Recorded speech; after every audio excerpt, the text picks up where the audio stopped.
So friends welcome. हमारा आज का टॉपिक है यूनिट्स एंड डायमेंशंस। तो हम आज समझेंगे यूनिट्स एंड डायमेंशन चैप्टर को पढ़ेंगे, ठीक है। तो देखिए, फिजिक्स एक एग्जैक्ट साइंस है। फिजिक्स में हर फिजिकल क्वांटिटी का मेजरमेंट बहुत जरूरी है, क्योंकि मेरे जितने भी फिजिकल इक्वेशंस है, physical to M A, half M V square, kinetic energy होती है, उन सब में एक मेजर्ड क्वांटिटी उसकी वैल्यू पुट करनी पड़ती है। तो फिजिक्स में मेजरमेंट का बहुत बड़ा रोल है, ठीक है। सबसे पहले समझते हैं मेजरमेंट क्या होता है। समझिए मेजरमेंट क्या होता है। हम जब भी किसी चीज को मेजर करते हैं तो कैसे मेजर करते हैं। हम क्या करते हैं, जिस चीज को भी मेजर करना है उसी टाइप का एक फिजिकल क्वांटिटी का कोई दूसरा साइज होता है। जिस क्वांटिटी को मेजर करना है उसी नेचर का एक दूसरा क्वांटिटी लेकिन अलग साइज का होता है। हम उस क्वांटिटी को जिसको मेजर करना है उसको उस स्टैंडर्ड ऑफ सिमिलर नेचर से कंपेयर करते हैं। उसमें एक नंबर आता है। समझिए, हम क्या करते हैं, जिस फिजिकल क्वांटिटी को मेजर करना है उसको डिवाइड करते हैं, या ये देखते हैं कि एक standard size of similar physical quantity को कितनी बार रिपीट करने से वो हमको देगा। कितनी बार एक standard size of similar physical quantity को रिपीट करने से हमको वो उसके इक्वल हो जाएगा, उस क्वांटिटी के इक्वल हो जाएगा। उसको हम बोलते हैं मेजर्ड वैल्यू। जैसे समझिए, हमको इसका हाइट नापना है, हम इस मार्कर को यूज कर सकते हैं। 1 2 3 4 5 फ्रैक्शनली पॉसिबल, मान लीजिए 5 है या 6 है। हम लिख सकते हैं लेंथ ऑफ द टेबल, कोई लेंथ है, हम इसको मान सकते हैं यूनिट है। ये देखिए, लेंथ टेबल का भी क्वांटिटी क्या है, किस टाइप का है, लेंथ है, और इसका भी क्या लेंगे, लेंथ लेंगे। दोनों का नेचर सिमिलर होना चाहिए। हम क्या कर रहे हैं, हम मार्कर को रिपीट कर रहे हैं। हम कितनी बार इस मार्कर को रिपीट करें कि उस लेंथ के बराबर हो जाए। हमने देखा 6 बार रिपीट करने से हो रहा है। हम लिख सकते हैं length of the table is 6 times of length of A marker. तो हम क्या कहेंगे, इसको बोलेंगे मेजरमेंट, इसको बोलेंगे नंबर एन, इसको बोलेंगे यूनिट। यहाँ पे लेंथ ऑफ वन मार्कर क्या है, यूनिट का काम कर रहा है। सिमिलरली हम अगर मार्कर न लें, हम मान लीजिए ग्लू स्टिक लें, जैसे ये हमारा ग्लू स्टिक है, तो ग्लू स्टिक की साइज मार्कर से छोटी है। तो अब क्या होगा, हम अगर इसको ग्लू स्टिक से नापेंगे तो ज्यादा बार रिपीट करना पड़ेगा। अगर हम लेंथ ऑफ ग्लू स्टिक से इस लेंथ को नापेंगे तो हमको ज्यादा बार रिपीट करना पड़ेगा। यही होगा। तो हो सकता है 10 times of length of A glue stick हो जाए। इस केस में यूनिट क्या हो गया, ग्लू स्टिक का length of one glue stick is the unit. एक ग्लू स्टिक की जो लेंथ है वो क्या होगी, यूनिट हो गई। और मेजरमेंट वही है अभी भी, और अब नंबर 10 आ रहा है क्योंकि इसको 10 बार रिपीट करने से उसके इक्वल हो रहा है। सिमिलरली हम क्या कर सकते हैं, हाथ से ले सकते हैं, एक हाथ दो हाथ। तो अगर हम इस तरह से करते हैं 2 times of length of my hand. लेकिन हम ऐसा नहीं कर सकते हैं कि 3 times of mass of A duster. हमको लेंथ निकालना है टेबल का, तो हम यूनिट के रूप में मास को नहीं ले सकते हैं, क्योंकि जिसको मेजर करना है और जो अलग साइज है जिसको हम यूनिट कहते हैं, उन दोनों का नेचर सेम होना चाहिए। जब हमको लेंथ मेजर करना है तो वो लेंथ किसी दूसरे के लेंथ से ही कंपेयर किया जा सकता है। यानी यूनिट का नेचर और जिसको मेजर कर रहे हैं उसका नेचर सेम होना चाहिए।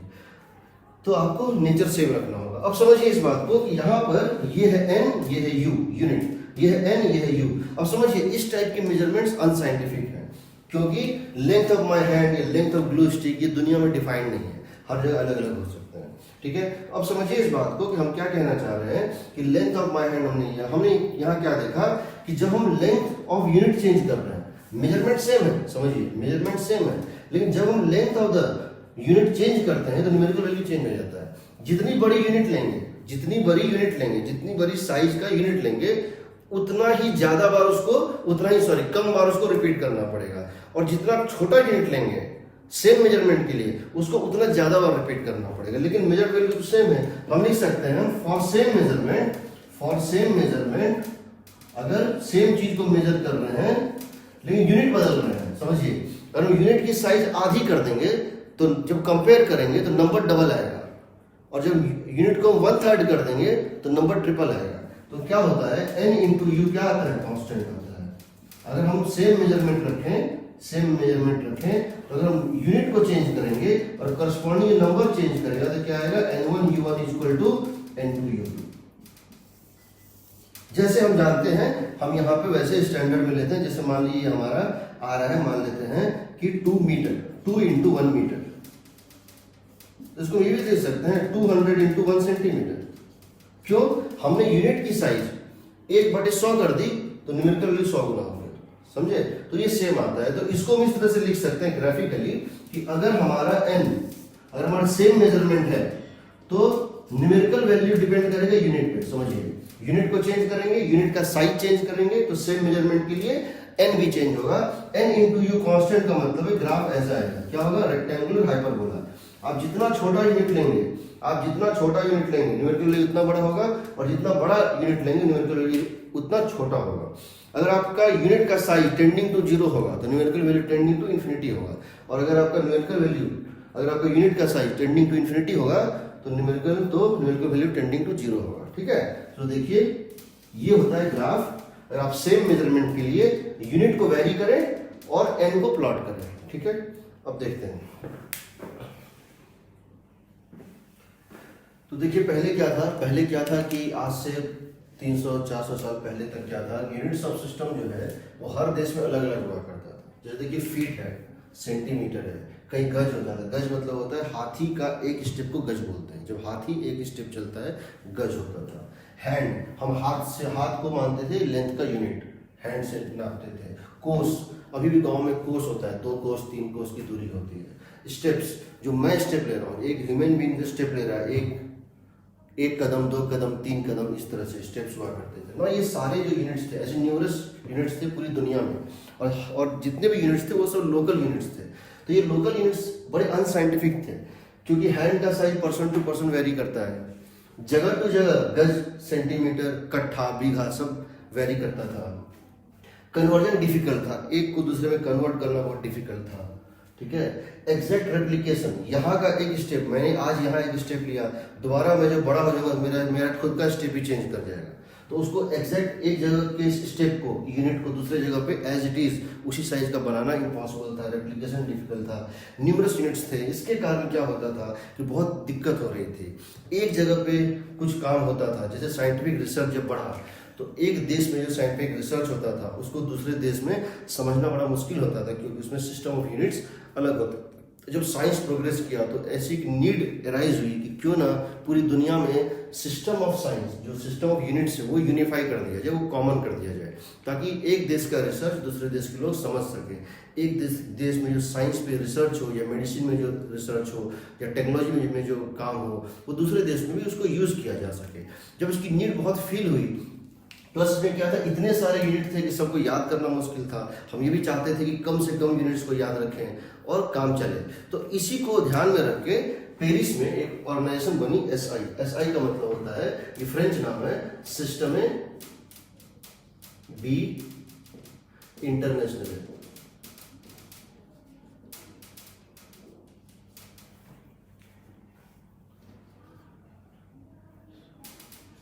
ठीक है, इसको ऐसा कहते हैं, पेरिस में बना था। ठीक है, ये एक ऐसा ऑर्गेनाइजेशन बनाया गया वर्ल्ड के पूरे साइंटिस्ट के द्वारा, जिसने कि पूरी साइंस के स्टडी को यूनिफाई कर दिया। उसने पूरी साइंस के स्टडी को यूनिफाई कर दिया, इतना यूनिफाई कर दिया कि इसने एक ऐसा सिस्टम बनाया जिसमें कि पूरी दुनिया में यूनिट्स कॉमन कर दी गई। वो यूनिट्स बड़े साइंटिफिक थे, उसको इजिली एक प्लेस से दूसरे प्लेस पे रेप्लिकेट किया जा सकता था। उसको डिफाइन किया गया एकदम साइंटिफिक टर्म में, जो कि प्लेस, समय सबके इंडिपेंडेंट था। तो इसने जो है बड़ा एक अच्छा सिस्टम बनाया इसने, कि हम पूरी दुनिया में जो साइंस की बुक्स हैं, ये जो साइंस की रिसर्च है, या जो साइंटिफिक कम्युनिटी है, वो कॉमन सिस्टम में काम करेंगे। इससे क्या हुआ कि पूरी दुनिया जो है साइंस के रूप में एक हो गई। तो उसने एक और चीज का ख्याल रखा कि कम से कम यूनिट्स को याद रखें और बाकी को उससे डराइव कर लें। तो इसने बहुत बड़ा काम किया, और उसने इसीलिए आप देखेंगे जो पुरानी बुक्स थी, इस सिस्टम में डी इंटरनेशनल के आने से पहले, एसआई के पहले जितनी बुक्स थी, अब वो नई प्रिंट में आई, उसमें लिखा हुआ था कवर पेज के ऊपर इन एसआई यूनिट्स। क्योंकि पहले ब्रिटिश बुक्स हुआ करती थी, वो फीट, पाउंड और सेकंड यूज करते थे। एफपीएस सिस्टम, एक सिस्टम होता था फीट, पाउंड, सेकंड। एक होता था MKS. MKS means this is metre, kilogram, second. इस टाइप के बहुत सारे सिस्टम थे, यूरोप में ही थे बहुत सारे सिस्टम, वो सब हटा दिए गए और एक कॉमन सिस्टम चलाया। और उसने एक साइंस की स्टडी को बहुत आसान कर दिया। तो एसआई के पास 2 चैलेंजेस थे। पहला था कि वो मिनिमम नंबर ऑफ चीजों को यूनिट देना चाहता था, वो minimum number of physical quantity को यूनिट देना चाहता था और बाकी सारों को उससे डिराइव करना चाहता था। यानी कि वो चाहता था कि न्यूमरस यूनिट्स की जगह एक limited number of physical quantity को ही हम यूनिट दें, उनको हम कहेंगे बेस यूनिट, और बाकी को हम इनसे डिराइव कर लेंगे, उनको हम क्या बोलेंगे, डिराइव्ड यूनिट। ठीक है, तो उसने इस पे काम किया। और दूसरा उसने काम किया कि उसने पूरी दुनिया में जो साइंस की स्टडी है उसको यूनिफॉर्म कर दिया। तो पूरी दुनिया आज के डेट में साइंस के फॉर्म में यूनिफाइड है। Language of science is common in the entire world. ठीक है, हम देखते हैं एसआई ने क्या काम किया। तो देखिए डायमेंशनल सिंबल क्या होता है। डायमेंशनल सिंबल क्या होता है, मैंने यहाँ एक लिस्ट बनाया हुआ है। देखिए, distance, perimeter, diameter, displacement, feet, circumference, metre, minute, light year and radius, ये क्वांटिटी या यूनिट है। ये सब फिजिकल क्वांटिटीज हैं, जबकि ये और ये क्या है, यूनिट्स हैं। तो इसमें को ऑड आउट करना है। ऑड, इसमें से ऑड कौन सा है, टेक द ऑड आउट, तो ऑड ये निकल जाएगा। मिनट ऑड है, क्यों ऑड है, ये सारी चीजें जो है, जो यहाँ से यहाँ तक आप देख रहे हैं, और या तो ये सब जो है या तो यूनिट है और या फिर वो एक फिजिकल क्वांटिटी है, बट वो किसको रिप्रेजेंट करती हैं, वो डिस्टेंस और separation between 2 points in the space बता रहे हैं।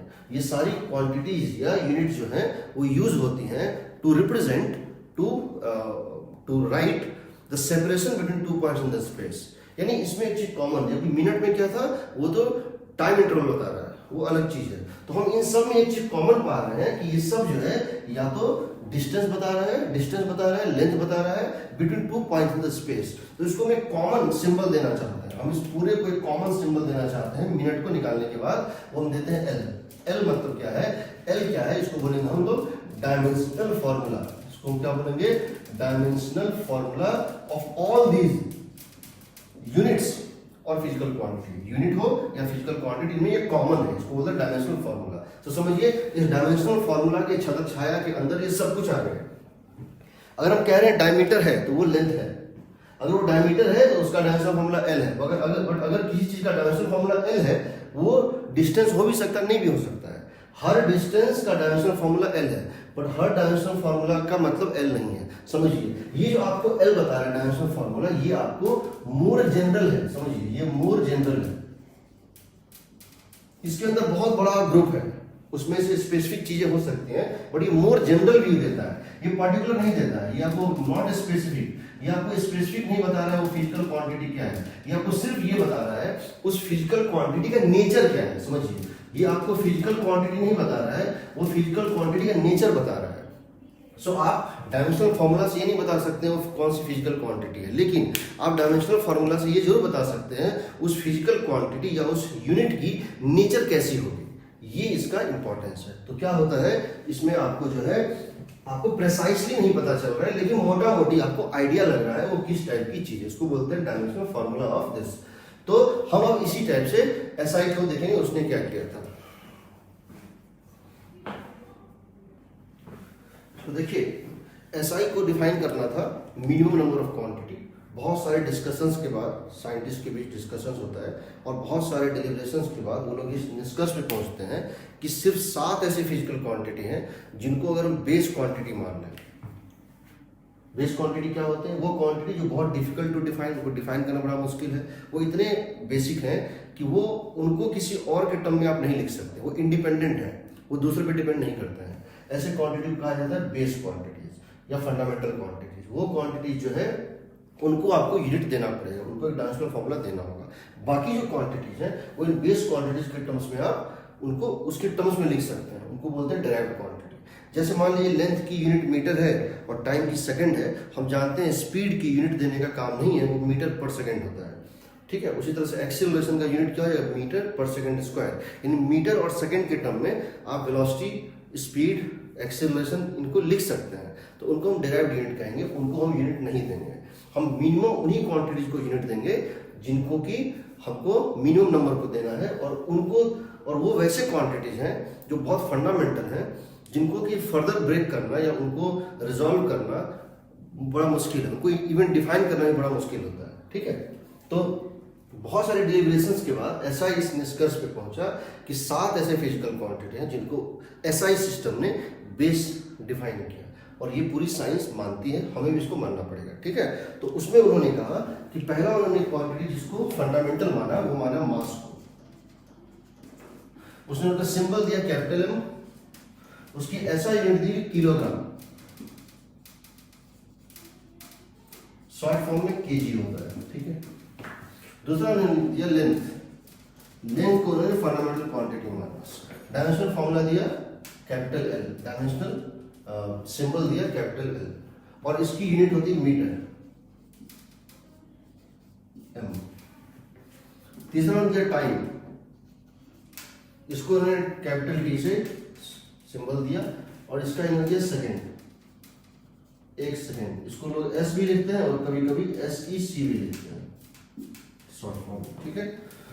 तीसरा इन्होंने दिया टेम्परेचर, थर्मोडायनेमिक टेम्परेचर, समझिए टेम्परेचर एक फंडामेंटल क्वांटिटी कहा गया, इसका इन्होंने सिंबल दिया के। कुछ बुक्स में थीटा भी लिखा होता है, कुछ बुक्स में थीटा भी लिखा होता है, लेकिन एक्चुअली में फॉर्मूला के ही, कैपिटल के, और इसका यूनिट होता है केल्विन, इसका यूनिट होता है केल्विन डिनोटेड बाय के।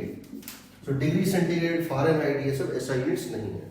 पांचवा इन्होंने दिया इलेक्ट्रिक करंट, इन्होंने दिया ए, एम्पियर, कैपिटल ए। कुछ बुक्स में आई भी लिखा है बट एक्चुअली में ए है, हमको ए ही मानना है, ठीक है। इसका यूनिट होता है ampere denoted by capital A. तीसरा इन्होंने दिया amount of substance, amount of substance में ये number of amount of substance, ये तब यूज होना शुरू हुआ जब हम गैसियस सिस्टम में जाते हैं, क्योंकि नंबर ऑफ मॉलिक्यूल इतने ज्यादा होते हैं कि दर्जन और सैकड़ा, हजार, ये सब बहुत छोटे यूनिट होते हैं। इसको हमने यूनिट दिया, सिंबल दिया MOL, mole, small m small o small l, और इसका यूनिट भी होता है मोल। समझिएगा ये सारे डायमेंशनल सिंबल कैपिटल लेटर्स में है और सिंगल लेटर है, capital M, capital L, capital T, capital K, capital A, but एक अमाउंट ऑफ सब्सटेंस ही है, वो होता है MOL, स्मॉल में होता है, और एक लेटर नहीं होता, 3 लेटर होता है, और उसका ऐसा यूनिट भी मोल होता है। इसके अलावा एक सातवां क्वांटिटी भी है जिसको बोलते हैं ल्यूमिनस इंटेंसिटी, ल्यूमिनस इंटेंसिटी, जो कैंडेला में होता है, लेकिन हम इसको नहीं पढ़ते हैं क्योंकि इसका हमें कोई यूज है नहीं, क्योंकि इसका हमारे लिए कोई यूज है नहीं। हमारे लिए 11-12 के सिलेबस में सातवें क्वांटिटी का यूज नहीं है, तो हमको हमेशा सिर्फ यही सारे क्वांटिटी का यूज पड़ता है, और हमें कोई ऐसा फॉर्मूला भी नहीं मिलता है क्लास 11th और 12th में हमारे सिलेबस में जिसमें हमको ल्यूमिनस इंटेंसिटी का कोई यूज पड़ रहा हो, तो हम उसको नेग्लेक्ट कर देते हैं। हमारे लिए 6 क्वांटिटीज हैं, और समझिए 1 kilogram, 1 metre, 1 second, 1 kelvin, 1 ampere और 1 मोल को पहले जो डिफाइन किया गया था वो दूसरी तरह से डिफाइन किया गया था। साल भर पहले SI सिस्टम ने खुद ही अपने डिफिनीशंस चेंज कर दिए हैं, इसलिए आपको जितने भी बुक्स में जो भी डिफिनीशंस मिलेंगे किलोग्राम के, मीटर के, सेकंड के, वो सब चेंज हो गए हैं। अब सारे डिफिनीशंस क्वांटम मैकेनिकल स्केल पे डिफाइन हो गए हैं, इसलिए आप कोई भी पुराना डिफिनीशन पढ़िएगा मत, उसको याद मत कीजिएगा, उसका कोई मतलब नहीं है, ठीक है। अब हम देखते हैं, अगर हमने फंडामेंटल क्वांटिटी, उन्होंने SI ने कहा कि अगर हमने इन 6 क्वांटिटीज को यूनिट अलॉट कर दिया है, उनको dimensional formula, dimensional symbol allot कर दिया है, तो बाकी फिजिक्स में जितनी फिजिकल क्वांटिटी है उनको हम इनके टर्म्स में लिख सकते हैं। और आज तक ऐसा कोई एक्सेप्शन नहीं मिला है कि ऐसा कोई फिजिकल क्वांटिटी नहीं मिला है जो इन 6 के आपस के कॉम्बिनेशन से लिखा ना जा सके, इसीलिए ये सफिशिएंट है। तो आपको सिर्फ इतने ही यूनिट या सिंबल याद करने हैं, बाकी सब हम डिराइव करेंगे। अब कैसे डिराइव करेंगे हम वो देखते हैं, ठीक है। सो देखिए, जब एक बार फंडामेंटल यूनिट्स और उनकी डायमेंशनल सिंबल दे दिए गए, तो बाकी सारी क्वांटिटीज को बोलेंगे डिराइव्ड यूनिट्स। अब देखते हैं उसको कैसे निकालते हैं, उनके डायमेंशनल फॉर्मूला और यूनिट कैसे आते हैं। सो देखिए, एक हम क्वांटिटी ले रहे हैं, जैसे मान लीजिए वेलोसिटी।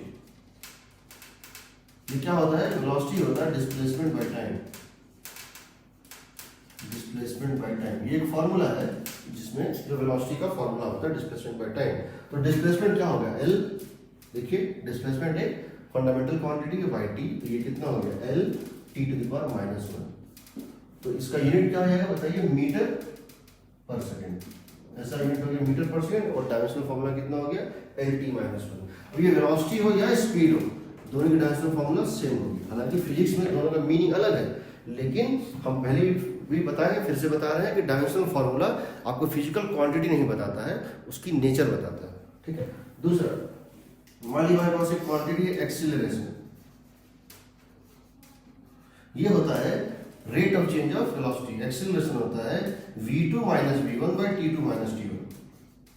चेंज इन वेलोसिटी व चेंज इन टाइम। और चेंज इन वेलोसिटी क्या हो गया, देखिए LT-1 और चेंजिंग टाइम क्या हो गया T, और अब डिवाइड करें कितना हो जाएगा LT-2, और इसका यूनिट क्या है बताइए, मीटर पर सेकंड स्क्वायर। L की जगह मीटर ऐसा यूनिट, T की जगह सेकंड, ठीक है। अब देखिए थर्ड, मान लो फोर्स निकालना है। फोर्स क्या होता है, फोर्स होता है मास इनटू एक्सीलरेशन, फोर्स होता है मास इनटू एक्सीलरेशन। सो मास हो गया m, एक्सीलरेशन हो गया LT-2, तो कितना हो गया बताइए, mlt-2, mlt-2, ये होता है डायमेंशनल फॉर्मूला ऑफ फोर्स। ऐसा यूनिट क्या हो जाएगा बताइए, 1 kg, मास की जगह kg मीटर पर सेकंड स्क्वायर, इसको बोलते हैं न्यूटन। इसको एक नया नाम दिया गया, कुछ फिजिकल क्वांटिटीज का अलग से नाम दिया गया एसआई सिस्टम में, उसको बोलते हैं न्यूटन, ठीक है। समझिए अगर यहाँ ग्राम होता, यहाँ अगर हम डालते हैं ग्राम सेंटीमीटर पर सेकंड स्क्वायर, ग्राम सेंटीमीटर पर, वो भी एक वैलिड यूनिट है, ऐसा यूनिट नहीं है लेकिन वैलिड यूनिट है, उसको बोलते हैं सीजीएस यूनिट। उसमें उस क्वांटिटी को 1 ग्राम सेंटीमीटर पर सेकंड स्क्वायर क्या बोलते हैं, हम बोलते हैं उसको डाइन, DYNE डाइन, ठीक है।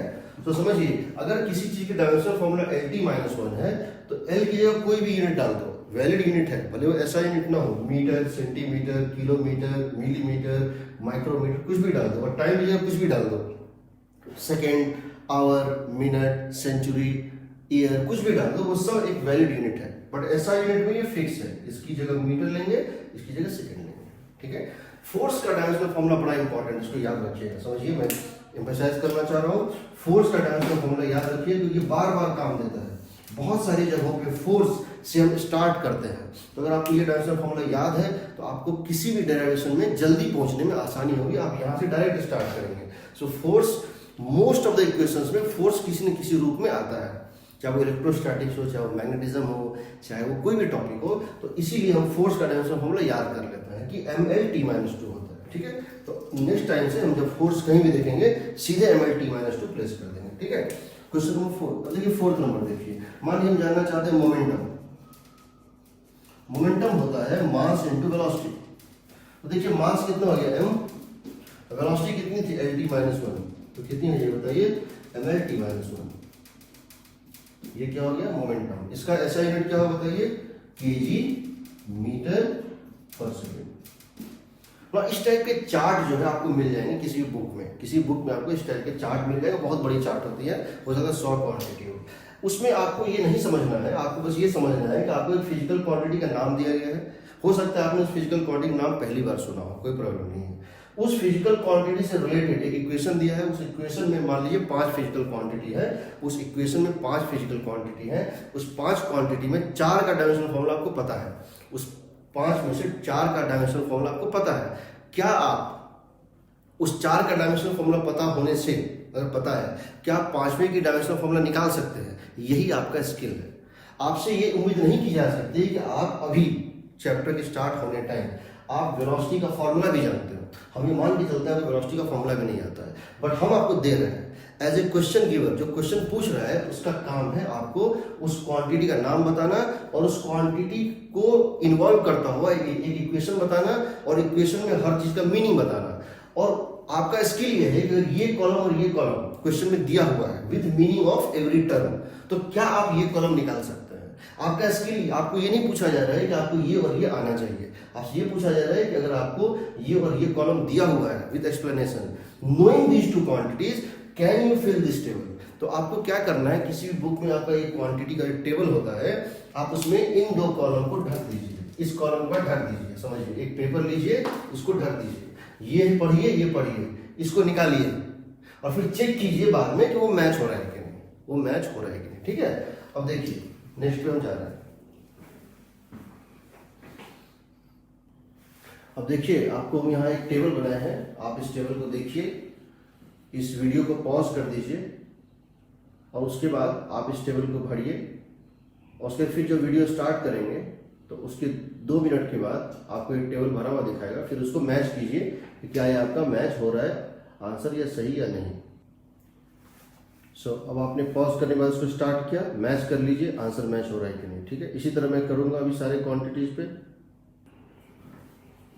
देखिए ये मैंने क्वांटिटी लिखी है, pressure, work. Now kinetic energy होता है ½ mv², इसकी जो डायमेंशन आएगी वही डायमेंशन किसी भी एनर्जी की आएगी, चाहे वो हीट एनर्जी हो, लाइट एनर्जी हो, पोटेंशियल एनर्जी हो, काइनेटिक एनर्जी हो, इलास्टिक एनर्जी हो, टाइडल एनर्जी हो, विंड एनर्जी हो, कुछ भी हो, सब एनर्जी की एक ही डायमेंशनल फॉर्मूला आती है, आपको ये भरना है। ठीक है, तो मैं इसको भर रहा हूँ, आपने इसको पॉज करके पहले इसको भर लीजिए, उसके बाद आप चेक कर लीजिएगा कि ये सही आ रहा है, जो मैं अब भरने वाला हूँ उससे मैच कर लीजिएगा। ठीक है, तो देखिए ये है आंसर। यहाँ देखिए हाफ एक नंबर है, इसका डायमेंशनल फॉर्मूला कुछ नहीं होता, ये डायमेंशनलेस होता है। तो 1 ml minus m into L T minus one whole square, इसको स्क्वायर करेंगे तो L square T power minus 2 हो जाएगा। इन दोनों का वर्क और एनर्जी इंटर कन्वर्टिबल होता है, और उसका एसआई यूनिट को हम एक नया नाम देते हैं, उसको बोलते हैं जूल एसआई यूनिट में, और सीजीएस में इसको हम देते हैं अर्ग, ERG अर्ग। जबकि वर्क का भी वही होता है, एसआई यूनिट होता है जूल और ये होता है अर्ग। एसआई यूनिट प्रेशर का क्या होता है, पास्कल होता है। ठीक है, तो देखिए हमने फिर से एक लिस्ट बनाया है, स्प्रिंग कांस्टेंट, स्ट्रेस, स्ट्रेन और यंग्स मॉडुलस ऑफ इलास्टिसिटी। इसका भी आप डायमेंशनल फॉर्मूला भर सकते हैं। अब मैं इसको भरने जा रहा हूँ। ठीक है, आप इसको पॉज करके भर लीजिए, उसके बाद फिर जब मैं इसको भर लूँगा उसको मैच कर लीजिएगा कि मैच हो रहेगी। तो देखिए ये टेबल भर गया है।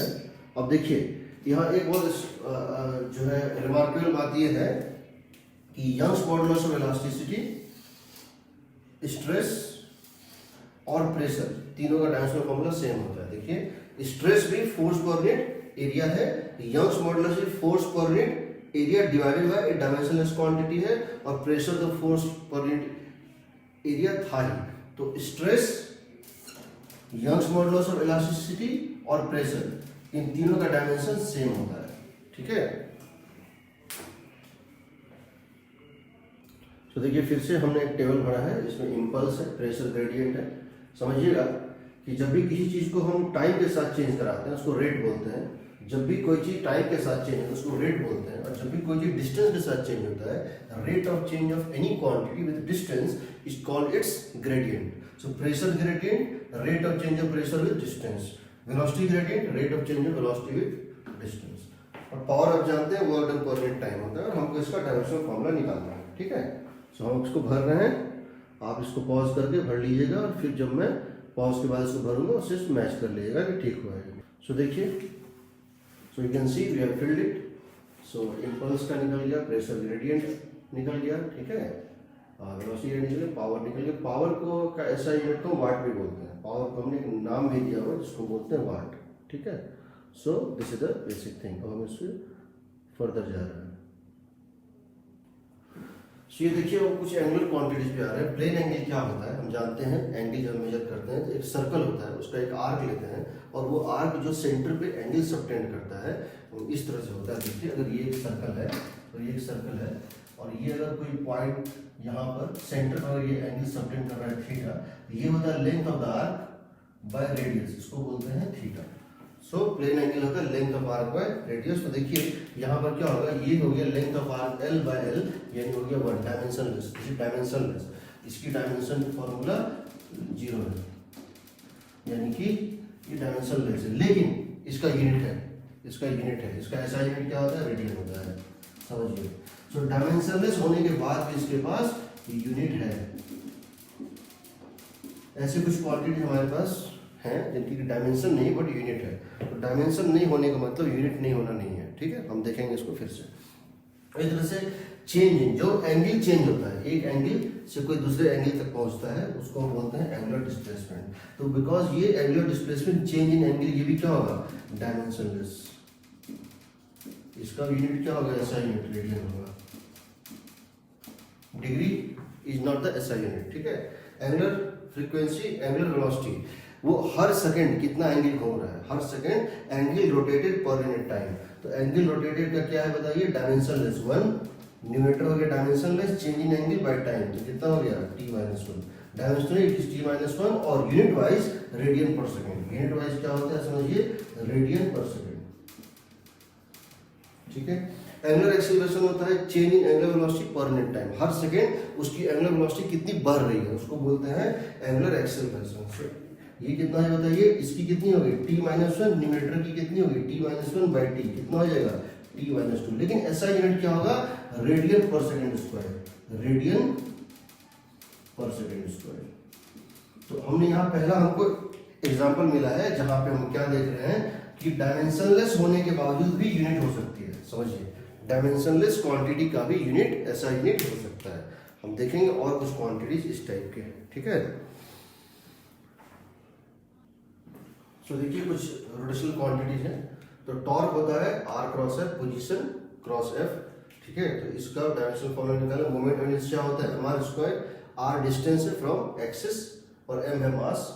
एंगुलर मोमेंटम होता है mass into position vector cross velocity vector, means distance into speed, mass into distance into speed. Torsional constant होता है अगर किसी वायर को ट्विस्ट किया जाए, घुमाया जाए, एक एंड को फिक्स रखा जाए, दूसरे को ट्विस्ट किया जाए, तो वो ट्विस्टिंग कपल देता है, वो वापस उसको रिस्टोरिंग टॉर्क देता है। Torque is equal to C theta. अगर आप इसको थीटा एंगल से एक एंड को फिक्स कर दीजिए और दूसरे एंड को ऐंठिए, ऐंठन बोलते हैं इसको, ऐंठिए कितने से, थीटा से, तो जो रिस्टोरिंग टॉर्क लगता है वो होता है सी थीटा। तो हमको इसका डायमेंशन फॉर्मूला निकालना है, आप निकाल सकते हैं। हम इसको भी भर रहे हैं टेबल को। आप इस वीडियो को अभी पॉज कर दें, इसको भरें और फिर इसको मैच कराएं। सो देखिए टॉर्क का जो है डायमेंशन फॉर्मूला वही आता है जो वर्क का आता है, लेकिन दोनों में बहुत फर्क है। इसीलिए हम इस क्वांटिटी को जूल नहीं कहते हैं। टॉर्क को हम जूल में नहीं लिख सकते हैं। जूल जो है वो सिर्फ स्केलर क्वांटिटी के लिए, या यूं कहे वर्क या एनर्जी के लिए, वो टॉर्क के लिए नहीं होती। हालांकि दोनों का डायमेंशन फॉर्मूला सेम है, वर्क, एनर्जी और टॉर्क का डायमेंशन फॉर्मूला सेम है, बट जूल जो नाम है, जूल जो नाम है वो वर्क या एनर्जी के लिए है, वो टॉर्क के लिए नहीं होता है, ठीक है। इसकी डायमेंशन फॉर्मूला निकाल सकते हैं, इसकी भी निकाल सकते हैं। देखिए टॉर्शनल कांस्टेंट का dimension formula torque by theta. Dimensionally angle का कोई डायमेंशन नहीं होता, तो जो टॉर्क का है वही हो जाएगा। लेकिन यूनिट वाइज यहाँ पे यूनिट है, भले इसकी इस एंगल की भले डायमेंशन नहीं है, बट इसकी यूनिट है पर रेडियन, इसीलिए उसकी एसआई यूनिट क्या होती है, केजी मीटर स्क्वायर पर सेकंड स्क्वायर पर रेडियन, ठीक है। तो देखिए हम फिजिकल क्वांटिटी जो हम जनरल फिजिक्स या मैकेनिक्स में यूज करते हैं उसके लास्ट पे पहुंच रहे हैं। तो एक क्वांटिटी होता है सरफेस टेंशन, जो होता है फोर्स पर यूनिट लेंथ। मैं आपको पहले बता चुका हूँ, आपको ये जानना जरूरी नहीं है कि सरफेस टेंशन क्या होता है, ये आप अभी नहीं जान सकते हैं। बट अगर आपको सरफेस टेंशन का ये मीनिंग, इसका फॉर्मूला अगर मैं आपको दे रहा हूँ कि सरफेस टेंशन किसके इक्वल होता है, फोर्स पर यूनिट लेंथ के इक्वल, तब क्या इस इंफॉर्मेशन को देने के बाद क्या आप सरफेस टेंशन का डायमेंशन फॉर्मूला निकाल सकते हैं, ये आपको सीखना है। आपको ये फॉर्मूला नहीं, आपको ये दो कॉलम नहीं सीखना है। ये दो कॉलम अगर दिया हुआ है तो थर्ड और फोर्थ कॉलम कैसे भरेंगे ये आपको सीखना है, ठीक है।